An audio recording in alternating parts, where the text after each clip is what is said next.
بسم الله الرحمن الرحیم. آیه 282 سوره بقره. بسم الله الرحمن الرحیم. الحمد لله والصلاة والسلام علی رسول الله صلی الله علیه و سلم و علی آله و صحبه اجمعین.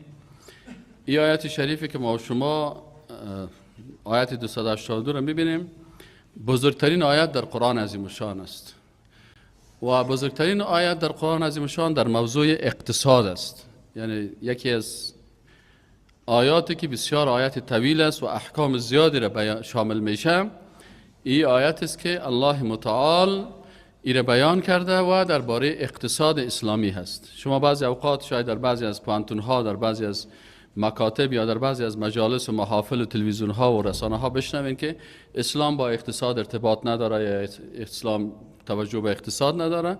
این تبلیغای دشمنای اسلام هست یا تبلیغای کسایی است که اونا امو فکر خودن از فکر دشمنای اسلام گرفتن. اما حقیقتش اگر شما ببینین، این ما و شما ببینیم که بزرگترین آیت در قرآن عظیم الشان آیت است که در مورد اقتصاد است که حالا ما و شما میخوانیم. اعوذ بالله من الشیطان الرجیم. بسم الله الرحمن الرحیم. یا ایها الذین آمنوا، ای مؤمنان. الله متعال میگه که ای مؤمنان، اذا تداینتم، وقتی که شما معامله دین یا قرض بکنین. یعنی بزرگترین معامله در مسائل اقتصادی مسائل قرض است که بسیاری وقتا مثلا یک نفر خودش کار میکنه، سرمایه نداره، با قرض میگیره و سرمایه گذاری میکنه، و یا کسایی هستن که سرمایه دار هستن، برای مالک شرکت یا کسی که پروژه میسازه برای او قرض میده. متوجه هستین؟ و یا هم مسئله بانک ها هستن که اکثر از اینا داد و ستودشان مسائل قرضی هست. الله متعال میگه که یا ایها الذین آمنوا، ای مؤمنان، اذا تداینتم، وقتی که شما معامله قرضی را انجام میتین، بدینین به کدام قرضی، الی اجل مسمى، با یک مدت معلومدار و مشخص، فاکتبوه، پس شما اول کاری که میکنین که امر الله هست، شما این نوشته بکنین. یعنی در مسائل اقتصادیتان همیشه باید چی باشه؟ نوشتن باشه، و به خاطر از اینکه پسان بر شما کدام منازعه و مشاجره و جنجال پیش نشه. ولیکتب، و باید بنویسد، امیر بینکم، در بین شما، کاتبون، یک نویسنده، کسی که خوب نوشته کرده میتونه و دقیق است، بالعدل، لکن امین نویسنده باید ات مسلمان باشه که عدالتکار باشه، یا انسان باشه که عادل باشه که امو چیزی که شما میگین امور نوشته بکنه. ولا یعبه، و ابا نورزد از نوشتن سند قرض، کاتب، نویسنده، ان یکتب، این که نوشته کند، کما آنچه که علمه الله، الله برازی تعلیم داده. فلیکتب، پس باید که نوشته بکند. ولیملل، باید که املا بگوید. الذی، خب آلی خود نوشته میکنه، آلی را کی املا بگوید یا کی اقرار بکنه؟ اقرار باید از کی بگیری که اون نوشته میشه به اساس زبان از اون نوشته شود. ولیملل، و یا اقرار بکنه و یا املا بگوید. الذی، او کسی که علیه بالای از او است، الحق، و حق، یعنی امو کسی که قرض میگیره او باید بر از این نفر بگوید که من از فلانی شخص به قدر پول قرض گرفتم و ما ان شاء الله قرض از این به این مدت گرفتیم و در فلانی وقت این قرضش پس برش میتونم. این سه چیزا باید این خود همین شخص، همین کسی که قرض گرفته، این باید نوشته از زبان از این نوشته شوه و وقتش هم باید تعیین بکنه با موافقه همون جانب که قرض داده، مدتش هم اندازهش هم بگویه و همچنان مدتی که پس بازی برازی چه وقت میته، این کل گپایش باید بیان بکنه. و خب علیه الحق، و بالای کسی که محق است، یعنی منظور بالا اینجا حق منظورش قرض است، بالای کسی که قرض است. ولیتق الله، و بترسید شما از الله متعال، یعنی بترسد امی شخص از الله که ربه، پروردگار از او است، خلق کننده از او است، روزی دهندهش است. از این باید این شخص از الله بترسد. ولا یبخس، و کمی نکند، منه از امی شیئا، چیز را تو نکنه که مثلا از امو مقدار یا از او چیزا این کاتب کمی بکنه و غلطی بکنه یا این شخص کم بگوید. فان کان الذی علیه الحق، پس اگر باشد او کسی که مثلا بالاش حق است، همین کسی که قرضدار هست، قرض میگیره، این چی باشه؟ سفیه باشه، نادان باشه، او ضعیفا، یعنی کم عقل باشه، او ضعیفا، یا ضعیف باشه، توانایی امی املا گفتن و همین چیزا را نداره، اولای استطیع، یا نمیتواند ان یمل، که املا بگوید هو خودش، فلیملل ولیه بالعدل، پس املا بگوید کی اقرار بکنه ولی ازی، سرپرست ازی، بالعدل، به عدالت. میشه همین شخص طفل باشه یا خرد باشه یا کوچک است یا نمیفهمه یا کدام مشکل دیگه داره، پس ولی ازی، سرپرست ازی، به شکل عادلانه ایره چی میکنه؟ املا میگه واستشهدوا. و وقتی که دیگه حکم الله چی است؟ بر علاوه از که شما نوشته میکنین، در وقت نوشتنتان شما باید چی بگیرین؟ شاهد بگیرین که اگر کدام وقت این شخص انکار میکنه باید و شاهدا باید چی کنن؟ حق بگن.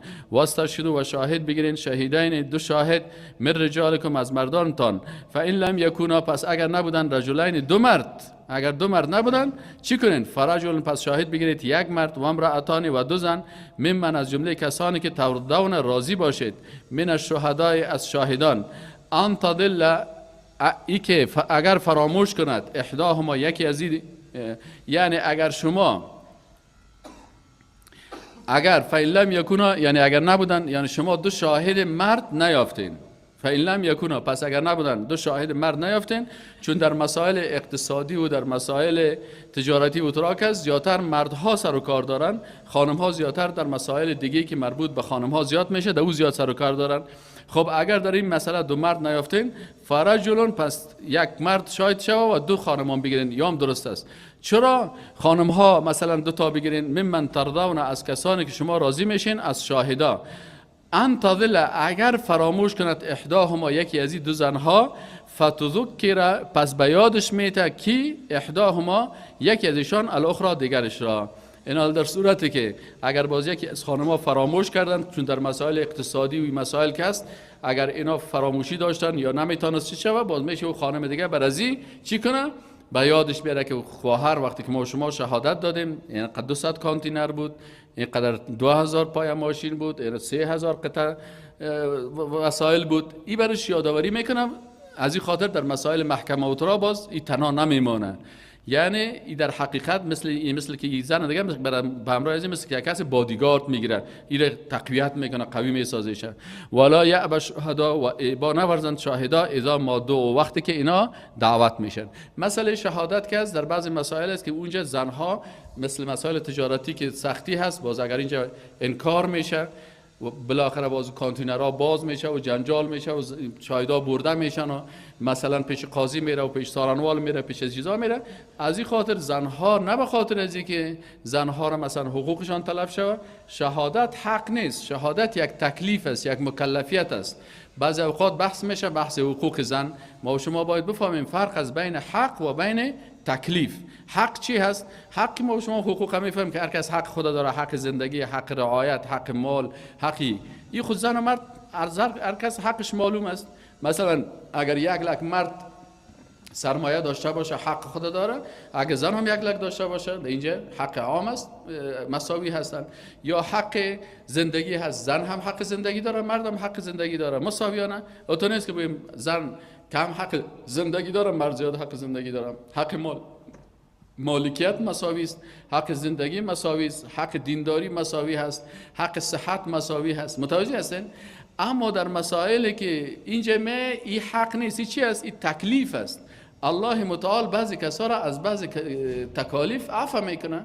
اینا اگر در یک جای یک مشکل در یک شهادت پیدا شد، مثلا یک جای قتل میشه، در اینجا الله متعال میگه این مسائل قتل هیچ زنا را در این مسائل پیش قاضی و محکمه و پلیس جای نبرین.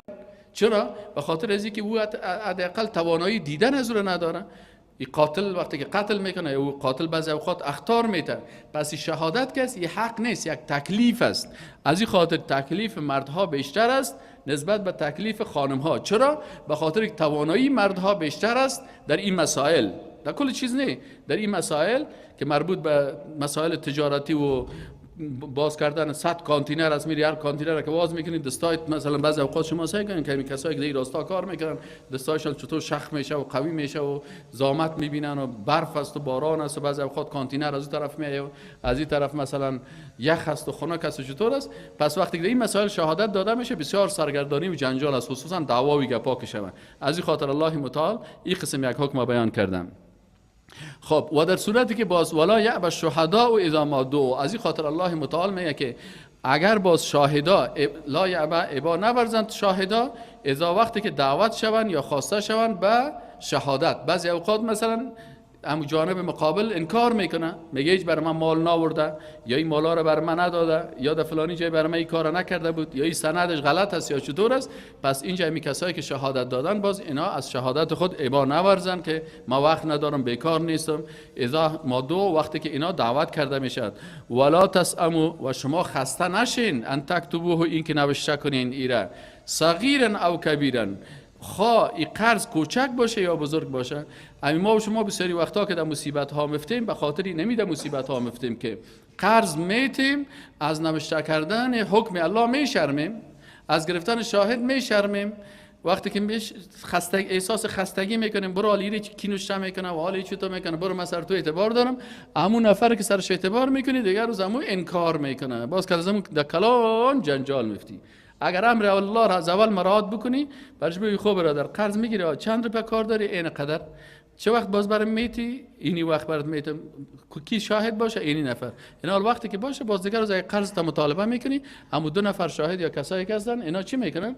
اینا خب بازی نمیگه او برادر خودت برام گفتی که در 6 ماه میتم و خودت اینش ما رو شاهد گرفتی، بتی پیسه از اینا باز به جنجال میشه. الله متعال میگه ولا تسأموا، و خسته نشوین، نه شما احساس خستگی بکنید، نه قرضدار قار شوه، نه قرض گیرنده قار شوه از حکم الله. چرا نشته میکنی، چرا شاهد میگیری؟ او برادر این امر الله هست، این در قرآن ثابت است. ولا تسأموا، و خسته نشوین اکتبوه، ایره که نوشته بکنین، صغیرا کوچک یا قرض کوچک باشه، او کبیرا یا قرض بزرگ باشه، الی اجلی، تا زمان محددش. ذالکم، امی کار که است، امی حکم که است، امی کار که شما میکنین، اقسط و بسیار خوب عادلانه هست. نوشته کردن و شاهد گرفتن و تعیین وقت و تعیین مدتش و تعیین چیزش کلش، این میگه به نزد الله بسیار، میگه این عادلانه هست به نزد الله. و اقوام، و بسیار مناسب است لشهادتی، برای شهادت دادن، که باز این نفرها باز این خوب شهادت بدن و این باز ثابت شود. باز اگه قرض نمیته پیش قاضی میری، باز شاهدام داشته می باشی، خطا می داشته باشی، سندام می داشته باشی. و ادنا، و نزدیکترین راه هست الله ترتابی، که شما خودتان در شک در جنجال نفتین. بعضی اوقات بینشان جنجال میشه، نفر فکر میکنه ما برای 1.5 لک دادیم، اون میگه نه تو 1 لک دادی، اون میگه 1 لک 20,000 دادی. این قسم بعضی اوقات جنجال پیدا میشه دیگه، به خاطر که شما ای در شک و در جنجال در گپا نفتین. الا ان تکون تجارتا حاضرتا تدیرونها بینکم، الا مگر ای که ان تکون باشه تجارتا حاضرتا، خرید و فروش حاضر عاجل همیشه باشه بدون قرض. اگر تجارت بدون قرض بود که مثلا یک چیز میفروختی اما عاجل برش میدادی، اگر چی دو هم نوشته شود سند و شاهد باشه خوبتر است. اما اگر در او باز ندادین، شما این انجام میدین بینکم در بینتان که مسائل قرضی نیست، فلیس علیکم جناح، پس بالای شما گناه نیست ان لا تکتبوها، که این نوشته نکنین. و اشهدوا، و شاهد بگیرین اذا تبایعتم، وقتی که شما خرید و فروش میکنید. ولا یضار، و ضرر رسانده نشود، کاتبون بر کاتب، ولا شهیدون، و نه هم به شاهد، یعنی کسایی که از دو طرف هستن نه به نویسنده ضرر برسانن و نه هم برای شاهدای ازی ضرر برسانن که باز برای او بگوین که تو خوب کار نکردی و چطور کردی و تو چی و تو کلانکاری میکنی و تو را میکنی. نه میگه برای او ضرر نرسانین، کار حق هم میکنن، شما هم باید به حق تسلیم باشین. و این تفعلوا، و اگر ضرر برسانید، فانه، پس امی کار، فسوق، بکم شما خارج شدن شماست از شریعت الله، گناه هست، گمراهی هست. واتقوا الله، و بترسید از الله، و یعلمکم الله، و الله شما را تعلیم میدهد. والله، و الله متعال بكل شیء علیم، اسماء صفات الله را به یاد داشته باشین که الله متعال بر هر چیز عالم است. وحدانیت الله را در هر وقت به یاد داشته باشید. و این کنتم علی سفر، خب حالا یک سوال میشه، میگه ما در جای سفر میکردیم، همیشه مسائل قرضی برابر میشه و شاهد هم نیست و مثلا یا کاتب نیست یا چطور است، چی کنیم؟ و این کنتم علی سفر، اگر شما میگه الله متعال میگه اگر در سفر بودین، ولم تجدوا کاتبا، باز شما کدام نویسنده یا کاتب نیافتین، فرهان مقبوضه، پس شما باز گروی بگیرین. رهن شرعی، گروی شرعی با گروی رواجی فرق میکنه. ما و شما در افغانستان که هستیم، اکثرا روز دیگه هم براتون گفتم که اصطلاحات تغییر میتن، یک اصطلاح یک معنا را میته و آمدن به مطابق رواج خود دیگه معنا را جور کردن. او اصطلاح شرعی بیخی یاد مردم رفته. مثلا تعویض شرعی کدام یکیست و تعویض رواجکی چه قسم است؟ تعویض شرعی هست که با زبان تو اعوذ بالله بگویی، یا برای کسی بگویی که اعوذ که من تو را پناه میدهم، به زبان بگویی. سوره فاتحه را سر خود بخوانی یا سوره فاتحه را سر زو بخوانی یا موعظتین بخوانی. این را تعویض میگه، تعویض زبانی هست. اما در افغانستان حال فعلا این کلمه تعویض زبانی بیخی میفهمه مردم؟ نه. کدام مجرد که بگوی تعویض عاجل در ذهن چی میآید؟ اگه بگوی کباب خوب میفهمن، اصطلاحات وطنی را خوردنی را خوب دقیق یاد داره. اگه بگوی کباب میگه تکه یا شامی، تندوری یا چطورکایی، وقت در ذهنش همون کباب خاص میه. اما اگه برش بگوی تعویض، باز تعویضی که رسول الله صلی الله علیه و آله کرده و هیچ یادش نیست. چرا در اینجا فالبینا زیاد کار کردن، یهود زیاد کار کردن، اون دوایی که تعویض میتن، کاغذا نوشته میکنن، جادوگری میکنن، اینا زیاد کار کردن. اینا در ذهن مردم اون رواج اون دوها هست که پیشش بیری کاغذ است و قلم است و مواد رنگ زرد است و این گپا هست، قاط کردن است، این گپا است، در گردن انداختن است. اینه میخواستم که تعویض شرعی فراموش مردم شده. اینه میخواستم مثلا آل در مسئله گرو رهن شرعی فراموش مردم شده. رهن شرعی چی هست؟ مثلا من شما را میگم برای من 50,000 قرض بده. از نگاه شرعی خودت حق داری سر ما وقتی که اعتبارت نمیایه یا میخوای که همین قرض تو به وقتش برسه، من میگی خیلی استاد همین کامپیوترتون برای من بتین. همین کامپیوتر شما پیش من امانت میباشه. چی میباشه؟ امانت. پس تو از کامپیوتر ما حق نداری استفاده کنی از نگاه شرعی. پس همین کامپیوتر همون امانت پیشت نگاه میکنی، پوشش میکنی، در بین بکس میمونه، پیش نگاه میکنی. روزی که من بعد 50,000 پر آوردم چی میکنی؟ برای من همین کامپیوتر ما پس میتی. حالا میگه نه این قسمی نیست. حالا چل جور کردن که تو اصلا کار داری کامپیوتره، تو در قصه من نیستی. سابق که بود مشکل کی داشت؟ مشکل همون کسی که قرض میگرفت او مشکل داشت. حالا او تو خودت مشکل نداری. حالا میخوای که کامپیوتر مرا چه قسم مفت و کلزی استفاده بکنی؟ 50,000 تا هم در جیبکت باشه. میبر من میگی 50,000 بده، این استاد بگی 50,000 کار داری، قرض آسا بین ولی مشکل دارم، بده کامپیوتر که دادمت. دیگر صاحب کامپیوتر میگیری، این حال کامپیوتر میگیری خوب یک کونه و تکش میکنی، باز 50,000 تا هم دیگر روز میگیری. این رهن شرعی نیست. رهن شرعی اوست که اینجا در قرآن میگه اینمیست گروی که تنها مال در پیشت حفظ میکنی. به خاطر چی؟ به خاطر که قرضت به وقتت این مثل امانت واره پیش تو میباشه. خب اگر شما نداشتین علا سفر، اگر شما در سفر بودین ولم تجدوا و نیفتین کاتبا، یک کاتب یا نویسنده را، فرهانون، پس شما گروی یا رهن بر اساس رهن قرض بتین که چی کنی؟ یک امانت پیشت بگیری مقبوضتون که همون جنس گروی رو چی کنی؟ قبض کرده باشی. او را پیشت قبض میکنی ولی از او استفاده نمیکنی. اللهم الا در حالات میگه استفاده اجازه هست که اگر مثلا او گاو باشه یا گوسفند باشه که تو بر از او علف میتی، باز وقت مجبور هستی که از شیر از او چی کنی؟ استفاده کنی. منتها در مقابلش چی میکنی؟ این مسائل باز در علمایی که زیادتر تفسیر میتن در کتابای حدیث و در کتابای فقه بیشتر تشریح شدن. فرهان پس گراوی رهن بگیرید مقبوضتون که امو جنس شما قبض کرده باشید. فان امن بعضکم بعضا، اگر اعتماد کرد، اینجا امن به معنای از غلطی از او در امنیت بودین، یعنی اعتماد کردین، بعضکم بعض شما علی بعض بعض دیگه‌تون، فلیؤد الذی اؤتمن، پس ادا بکنه او کسی که تو سر از او اعتماد کردی. بعضی اوقات انسان سر یک کسی به خاطر دوستیش اعتماد میکنه که والا این پیسه را برای میتم، برو ان شاء الله بدون نوشتن و بدون شاهد تو را هم حق مرا پس میده. پس امی کسی که الله متعال میگه فلیؤد، پس ادا بکنه، الذی، او کسی که اؤتمن اعتماد بالای شده هست، امانته، امانتش را، یعنی چیز امانتی از را.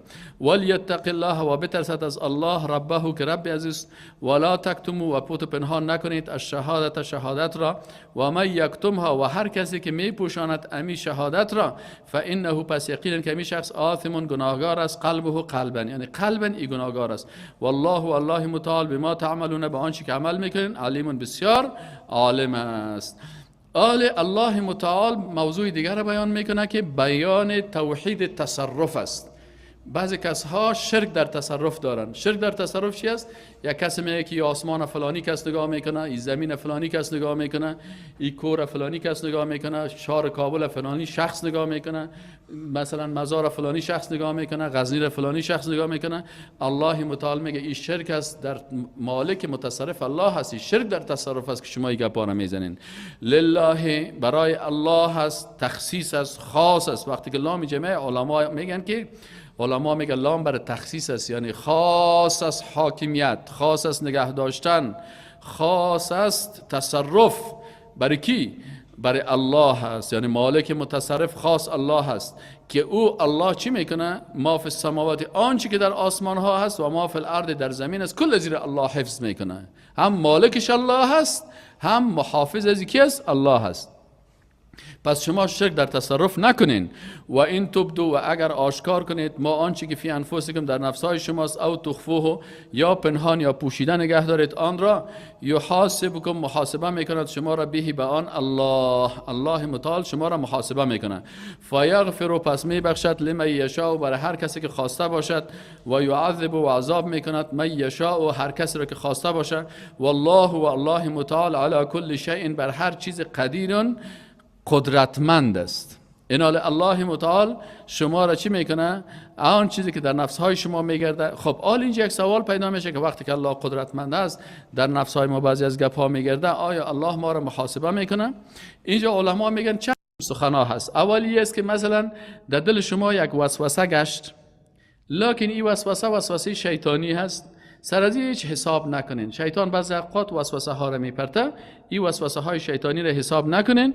از این خاطر الله متعال سر از شما را مؤاخذه نمیکنه. بعضی اوقات وسوسه ها هست، این وسوسه ها چی است که احیانا شیطان میخواد که یک ضرر بسیار کلان بر تو برسه، او را رسانده نمیتونه، باز اوش چی میکنه؟ برای شما وسوسه میپرته. و در حدیث شریف است که میگه رسول الله میگه الحمدلله الذی رد کیده الى الوسوسه، میگه الحمدلله که اون مکر و فریب شیطان به یک وسوسه امر از او خلاص کرد. یک وسوسه یک در دل من انداخت، تو وسوسه هم گم میشه. الثانی این است که یک نفر از نگاه فکری فکر میکنه به انجام دادن یک کار حرام. حال اگر یک نفر قصد کار حرام کرد، این محاسبه میشه و یا محاسبه نمیشه. اولی است که یک نفر قصد حرام میکنه، لکن پس امو کار حرام به خاطر رضایت الله او را ترک میکنه. الله متعال ایره باز در مقابل ازی ثواب میده. چرا؟ قصد حرام کرد، لکن پس او را چی کرد؟ با نیت خوبش چی کرد؟ او را ترک کرد. پس الله متعال میگه که ترک کرد به خاطر چی؟ به خاطر ما. پس الله متعال او را اجر میده در مقابل ازی. دوم کسی است که مثلا یک جرم میکنه، یک قصد میکنه یک گناه را، لکن این قصد نه به خاطر رضایت الله، بلکه به خاطر کدام ترس یا خوف دیگه که هیچی میکنه، یا به کدام علت دیگه امو گناه را نمیکنه دیگه.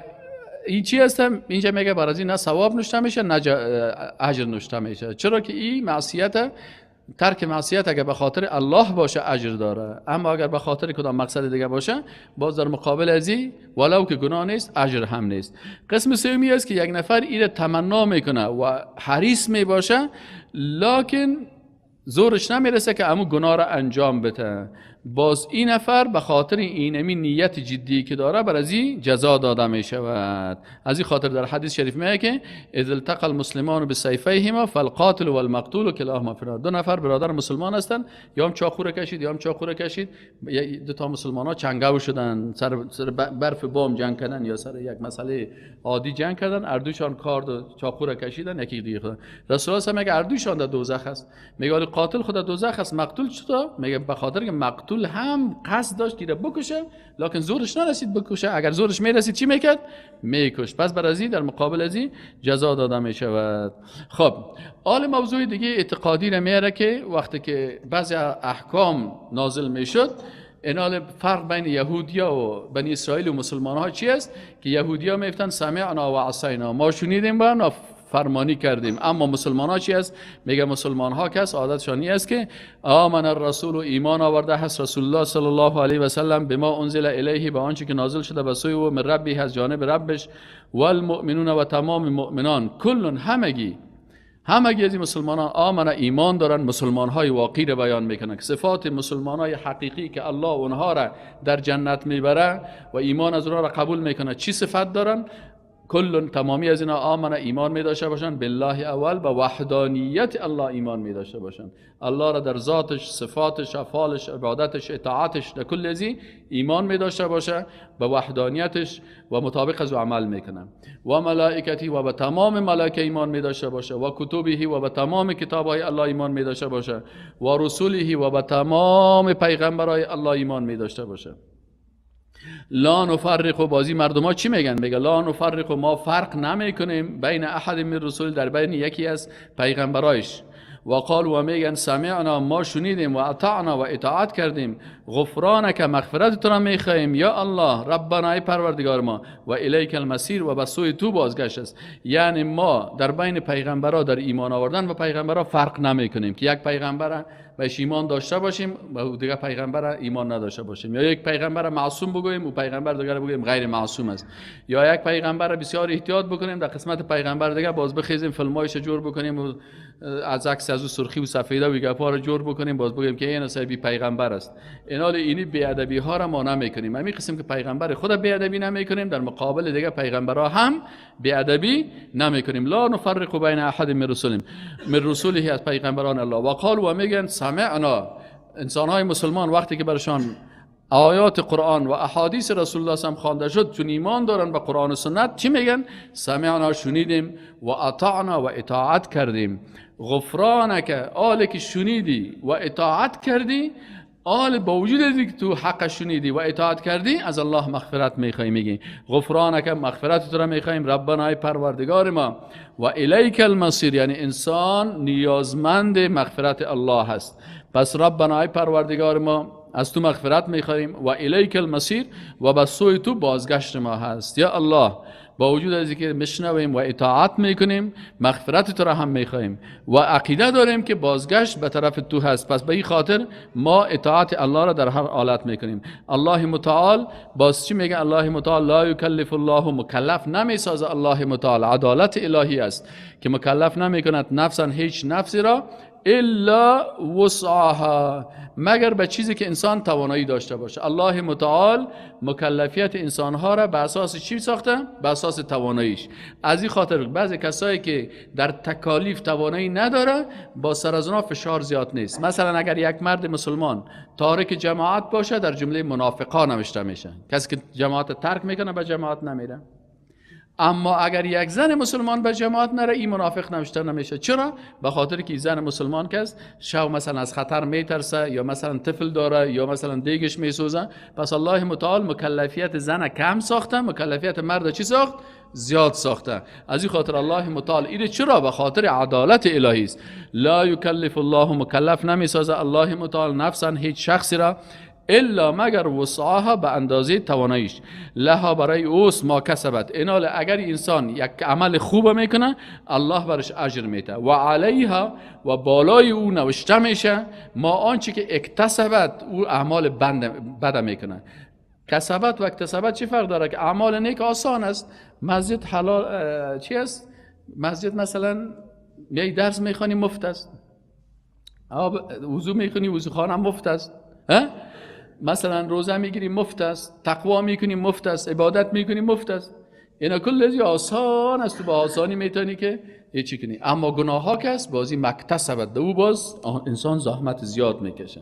یک نفر که مثلا میخواد که شراب بخوره، شراب خریدن سخت است، دکان شراب فروشی پیدا کردنش سخت است، پیسه باید داشته باشی، جای باید داشته باشی، دروغ بگویی، فریبکاری بکنی. پس از این خاطر این اکتساب میشه، یعنی بسیار به زحمت. متوجه هستین؟ پس الله متعال میگه در او کاری که آسان است وقتی که تو به سادگی راه دین میگیری بعد اجر داده میشه، و در او کاری که تو قصدن میری و زحمت میکشی تا خود به گناه برسانی باز الله جزایش برات میده. این حال انسان های مسلمان الله درس میده، میگه شما همیشه دعاهایی را یاد بگیرین که در قرآن و سنت است. در دعاها و درودهایی که در قرآن هست، اذکاری که در قرآن و سنت هست، منفعت چی است؟ در اونجا خوبی چی است که اول ادب مراعات میشه.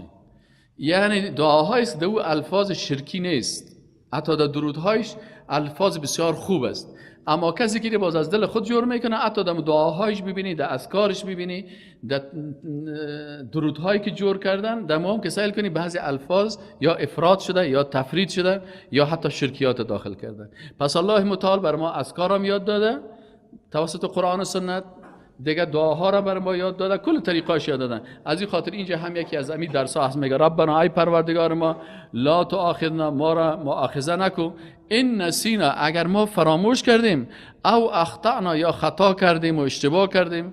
ای پروردگار اگر ما غلط کردیم، همین گناه هم که میکنیم ولو که قصدن هم کردیم، خدا میگه به خاطر عاجزی ما، بیچارگی ما، نفس ما سر ما غلبه کرده، شیطان سر ما مثلا حمله کرده. پس الله متعال میگه باید او تو دعا بکنی که ای رب ما، ای پروردگار ما، دست دعا را به کی بلند بکنی؟ دست دعا را به بارگاه الله بلند بکن. ربوبیت الله را فراموش نکن، مخلوق ربت نساز. چرا ما به بارگاه الله میگیم ربنا؟ یعنی ای خالق ما، ای رازق ما، ای روزی دهنده ما، ای شفا دهنده ما، متوجه هستین؟ ای زنده کننده ما، ای میراننده ما. ربنا لا تؤاخذنا، ما را نگی این نسینا، اگر ما فراموش کردیم. سعی کن حتی چرا میگه من یک نفر هستم دعا میکنم، میگه انسان مسلمان همیشه خیرخواه می باشه. وقتی که دعا میکنی به کلگی دعا بکن، الله رحمت بکنه. بازی دعایی که تو خیر میخوای، الله دعایت هم قبول میکنه و برای دیگرها هم چی میباشه. از این خاطر دعاها همیشه جمع میشه. چی میگیم؟ ربنا ای پروردگار ما لا تؤاخذنا، ما را مؤاخذه نکن، این نسینا، اگر فراموش کردیم، او اخطأنا، یا خطا کردیم. ربنا ای پروردگار ما ولا تحمل علینا، حمل نکو بالای ما، اسرا، ات یک بار سنگین از تکلیف را، کما حملته علی الذین، چنانچه او را حمل کردی، حملته کما چنانچه حملته و حمل کردی او را علی الذین من قبلنا، بر کسانی که قبل از ما بود. قبل از ما مثلا بنی اسرائیل وقتی که توبه میکردن گفت برین فقتلوا انفسکم، خدا بکشین، بعد از شما چی میشین؟ نجات پیدا میکنین. اما از ما و شما که هستن، الله متعال بسیار توبه را آسان ساخته. 2 بجه شب میخیزی، گریه میکنی، سجده میکنی، عبادت میکنی، الله توبه تا قبول میکنه. ربنا ای پروردگار ما ولا تحملنا، و حمل مکن برای ما آنچه را که لا طاقت لنا به، ما طاقت و توان از رو نداریم. یعنی بعضی کاراست که پروردگار اگه ما را دوت یک امتحان قرار بدی که او باز طاقتش نداشته باشیم، شکست بخوریم، یا پروردگار ما را اما تو امتحان نکن. واعف عنا، و ببخش، عفو کن ما را، واغفر لنا، و مغفرت بکن ما را، وارحمنا، و بخش ما را، انت مولانا. حالا که دعا میکنی برش میگه که یا الله مولای ما، دوست ما تو هستی، فانصرنا، پس نصرت و کامیابی نصیب کن ما را، علی القوم الکافرین، بر قوم کافران. این بالای قوم کافران یا الله متعال تو ما را چی؟ نصرت از جانب خود است، برای ما نصرت تا چی کن؟ ما را نصرت بده. الحمدلله، شکر الله را بکشیم که الحمدلله صدها و هزاران بار و میلیون ها بار شکر الله که الله ما را توفیق داد که یک سوره از سوره های قرآن عظیم شان بخوانیم. در این که مثلا ما و شما اگر بخوایم سوره آل عمران را شروع بکنیم، در سوره بقره، بین سوره بقره و سوره آل عمران چی فرق ها هست؟ در سوره بقره که است رد بود بالا یهود بنی اسرائیل که پیروان میگفتن خدا، پیروان موسی علیه السلام میگرفتن، پیروان دروغی بودن. اما در سوره آل عمران وقتی که میگن اینجا باز رد از بالای نصارا، یک وفدی از نجران آمدن، تقریبا میگه 52 تن از علمای از اینا بودن، آمدن پیش رسول الله صلی الله علیه و آله و جر بحث که رسول الله صلی الله علیه و سلم شروع کردن. پس سوره آل عمران که است بنی اسرائیل زیادتر سر یهود بنی اسرائیل که خدا میگفتن که ما یهود هستیم و پیروان موسی علیه السلام هستیم، اونا را عیبایشان نگفت، بدیهایشان نگفت، زشتیهایشان نگفت و ما را بر ما و شما را معرفی کرد که ما خدا باید از این بدیها وقایه بکنیم.